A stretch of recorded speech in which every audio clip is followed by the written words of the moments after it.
Grabe mga Mima, no?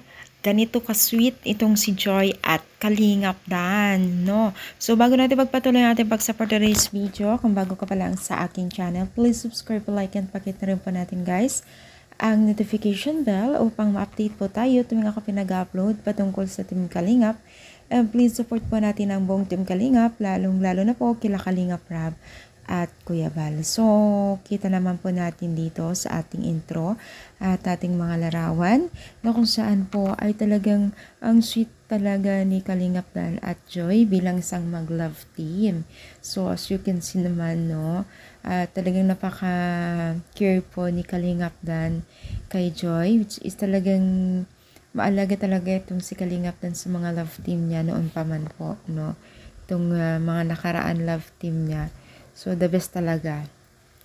Lalo na po, ngayon na sila ni Joy, talagang marami pong kinilig sa latest na love team po niya, Kalingap Dan, no? Bagkus man ay may mga bagay-bagay o may mga kaganapan man na hindi kaaya-aya, ang mahalaga ay talagang maayos na po sila ngayon, no? Sobrang sweet nila bilang isang love team at maraming natutuwa sa kanila dahil nga po sa kanilang pagiging isang love team at pagbibigay po ng saya sa Team Kalingap o sa mga supporters po ng Team Kalingap.